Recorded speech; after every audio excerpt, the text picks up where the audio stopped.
Hello guys, today I'll be talking about one of my favorite Rush albums, Signals.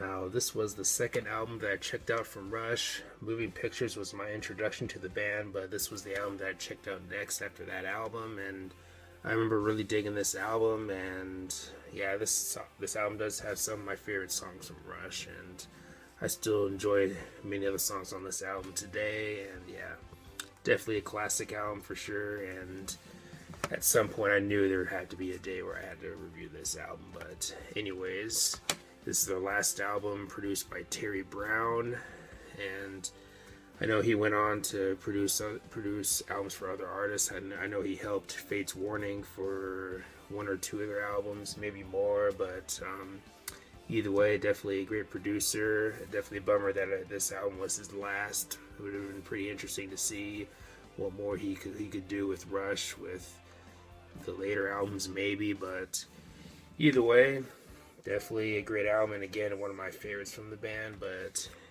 also, another thing you can notice with this album is that this album really shows Rush really starting to really incorporate those synthesizers a bit more, and this is probably one of the more synthy albums, I'd say, in their discography. But anyways, let's go ahead and dive into the album. The album starts off with Subdivisions, and this song is about social stratification and basically social groups and themes like that. And this song definitely gives you a good idea of what you're in for musically with this album.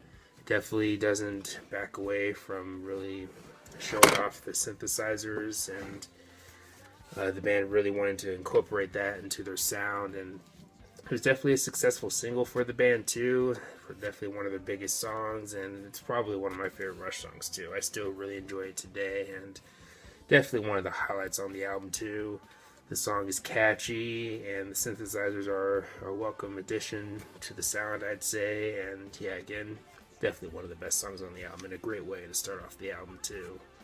But next we have the song The Analog Kid, and this is a pretty up-tempo rocker that I think is pretty catchy, and another favorite of mine on the album. This album, I'd say, has some pretty solid deep cuts, and this song is definitely one of them. Really catchy song, and yeah, not a song that I see many fans talk about, but either way, a pretty solid song, I'd say. But next we have the song Chemistry, and with this song, I think you get good chemistry between the guitar and the synthesizers. I think there's a good chemistry between those two things in the song. One of them isn't too overpowering over the other, I'd say. I think there's a good balance between those two instruments in this song. And the song all around, I think, is pretty catchy and kind of underrated too. But yeah, Chemistry, overall, a pretty solid track. But next we have Digital Man, and this is definitely an interesting song. The song goes multiple directions. You could even say stylistically, because you do hear a little bit of funkiness, such as with some of the bass work in this song, and I do really like the chorus. The instrumentation, this song probably has some of the best instrumentation on the album, I'd say. I mean, it definitely gives you a variety of styles, a variety of musical directions. Overall, a pretty interesting track to listen to, and I'd say probably one of the highlights on the album too. But next we have the song The Weapon, and this is part 2 of the Fear series. And if I remember correctly, the song is about the Cold War arms race. I could be wrong about that. I could be thinking about a different song, but either way, the song kind of has this futuristic vibe or sound to it, and overall, maybe not one of my personal favorites on the album, but that's not really saying much because I still think the song is really good. But every time I hear this song, I end up liking it more and more. So probably a song that I'd be willing to return to more often, even if it's not one of my personal favorites on the album. But again, I do like the futuristic kind of sci-fi-ish sounding aspect of the song. But next we have the song The New World Man, one of the more commercial sounding songs on the album. And I heard that the song was written and recorded, the whole song, in one day. I did not know that until recently, so I thought that was pretty interesting. And I think it was one of the last songs to be written for the album too. So yeah. Some days it's one of my favorites on the album, some days it isn't, but either way, fairly catchy song. I think the song has some pretty simple catchy rhythms throughout, such as in the verses. But yeah, not the best song on the album, but still a great song overall. But next we have the song Losing It. And this is definitely a unique song on the album. A bit more melodic, a bit more grounded. And yeah, I think the song has great melody. And if I remember correctly, someone uses an electric violin in this song. I found that to be kind of interesting. I never really noticed that until I listened to it again recently, and did a little research too. But yeah, definitely a song that definitely stands out on its own, I'd say.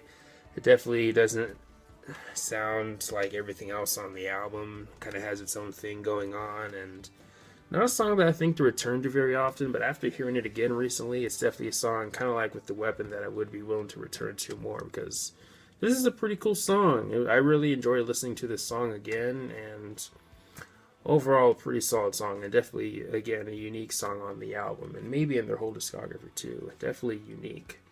But finally, we get to the album closer, Countdown, and this song was inspired by the launch of the Columbia Space Shuttle, and this was in April of 1981, if I got the date right.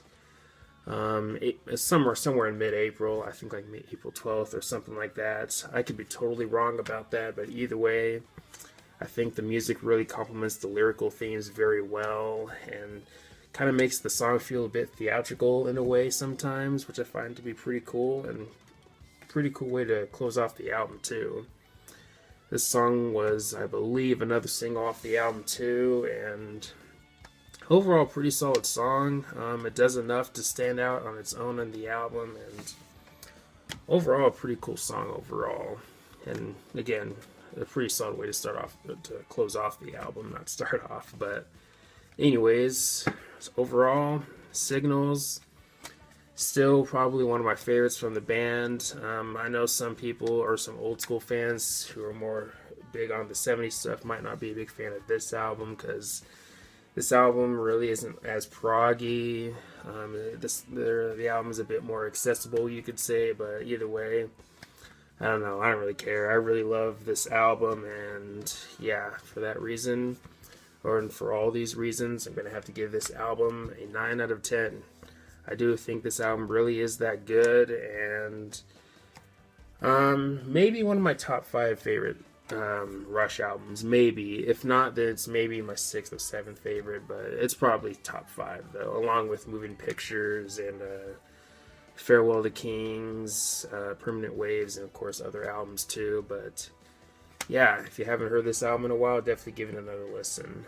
But anyways, let me know your thoughts on the album. Do you love it? Do you hate it? How's it compared to the other albums for you personally, and all the good stuff. But anyways, thanks for watching. Leave a comment and a like, subscribe. Have a nice day, and take care.